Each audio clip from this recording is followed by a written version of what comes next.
Yo, it's Guido coming at you with a Tactics Talk. Welcome back. Thanks for tuning in on this episode. It is me and Kanatso and I, and we are driving our Hellcats in a platoon. Overpowered, yes, that's right. And we are on, what is this terrible map called? Province. We're on Province. We're going to talk about bush mechanics, some bushwhacking, the TD player's favorite tactic. How to use bushes. How to use bushes and where to find them.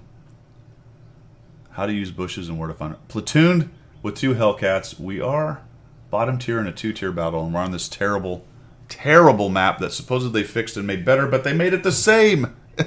Maybe worse. I don't know. Anyway, we're not here to talk about this map. We are here to talk about bush mechanics and where to find them.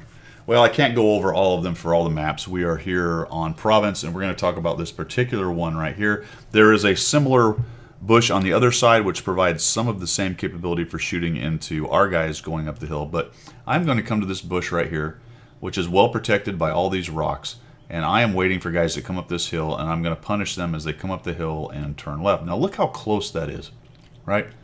When you are shooting from bushes, you want to shoot from behind the bush, far enough back. 15 meters, I believe, is the number, but what you're really looking is a visual cue where you can no longer see through the bush, and the bush looks solid.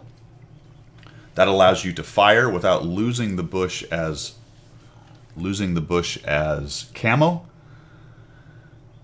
which is very bad, because once you lose the bush camo, more than likely you're spotted at that range. Plus you've fired your gun, which makes your camo worse. So if you're behind the bush, you don't lose the bush's camo. You fire your gun, you lose your camo for firing the gun, but it's not as bad because the bush is still covering you up. See how that works? And we're going to show you how that happens right here. So we have a Hellcat. Guido drives this Hellcat, and I look into the bush, and I go, okay, that looks about right. See how I cannot really see through it? Now, to the left I can just a little bit. Here we go. I move forward to see what's coming. I move back until you can see that the bush is solid. And then I'm going to go ahead and let the Panther M12 bounce a shot. Now, I am kind of driving up on this thing, so I got a little rocking back and forth. There we go. Panther, we got a T-25 coming. Shoot him again. There, finally, we get a shot, and we get this guy tracked. And unfortunately for him, he doesn't have a very good repair crew. And either he used his kit or he's trying to save it. I'm not sure, but I'm keeping him tracked. See how I'm not getting spotted? I got the solid bush, and I'm just blasting away. The T-25/2 goes up. Here comes the T-29, and I'll finish off this guy. Now, he guesses, right? He's like, all right, I'm tired of being shot from the bush. He did not see me. He just said, I know where that's coming from. He sees the arrow from the hits, and he fires into that. And had he started that at the beginning, that may have changed what I was doing quite a bit, because that guy can machine gun me down pretty quickly. I'm already down to 448. Another 3 hits and I'd have been gone. He'd at least taken half my hit points. Now the T-29, I look for the 25-2. He gets away, and the T-29's coming up. We'll try to punch one into him, and we get one right through his hole. And now I'm looking here to try to maybe I can track him. Oh, he just gets right by. I zoom back out. Notice I'm zooming back out to see the big picture. What is happening here? Okay, yep, he went around that rock, because I can't really see the rock. I can now because I scooted forward just a little bit. But if I scoot forward enough to see the rock, let's see if I do that right here. There we go. See if I zoom in while you guys are watching. There we go. So if I zoom in to where I can see through the bush, then once I fire, the bush camo is gone, and I'm going to easily be seen just sitting right here. See the M10 looking right where I was? He's like, you silly. All right. So I move up. I'm looking for guys moving around down at the bottom. There goes the T-29. I move back till the bush goes solid. Probably need to go back a little bit more. And I bounce one. Oh, that was so painful. Bounced off the weird angle of the turret, it looks like. Just didn't really aim well. The T-29 gets up and around the corner. And there you go. Bush Mechanics 101. So we'll continue to use this over here. See if we can find some guys to shoot. And there we go. We got 2 Togs charging forward. Nice little thump on him. Dropped one in. The top of his turret. I think I'm going to do a couple misses here. I'm like, all right, I get this guy. No, oh, geez, oh, geez. Oh, too high. The Tog's taking a pummeling. He's down to his last 153 hit points, and they are done.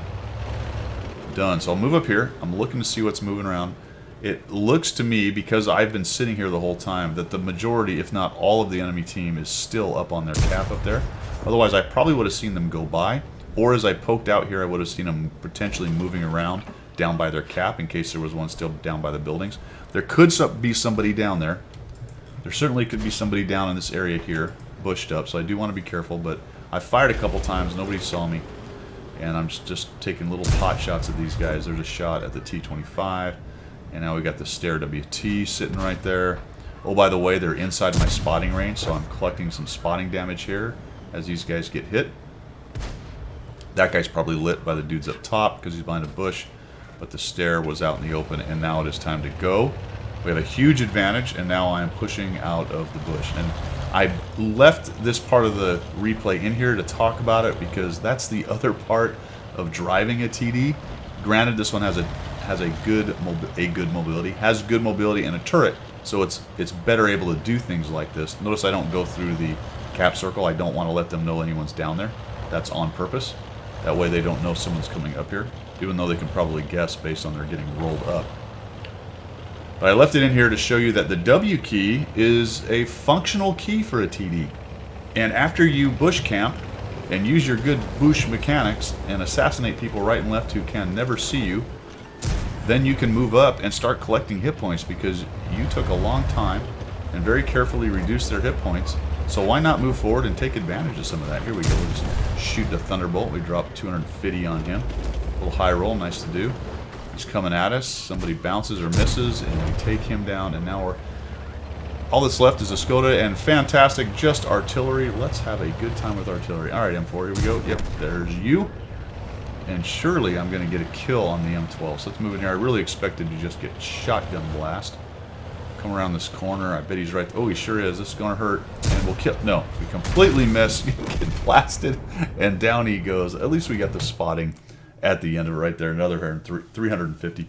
I think this is an ace tanker.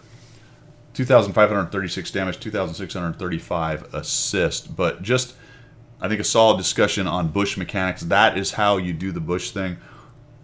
One thing you need to use or have in your bag of tricks is the move forward spot and then move back. I didn't have to do a whole bunch of that because I was able to see through the bushes with my binocs and my good spotting range. But you saw me do it a couple times. Kind of look forward, all right, what's going on? And then before I fire, I'm going to move back behind the bush to where the bush goes solid. And then I don't lose the bush as camo when I fire. Although I do lose my camo when I fire the gun. Or I get the fire gun camo, however you want to look at it. All right, guys, I hope this helped with some basic mechanics. I'm going to try to break down some of these a little bit more, some side scraping, other things like that. If there's any basic mechanics you're interested in, go ahead and put it down in the comments, and I'll try to find an example of it. Otherwise, thanks for tuning in, as always, and we will see you.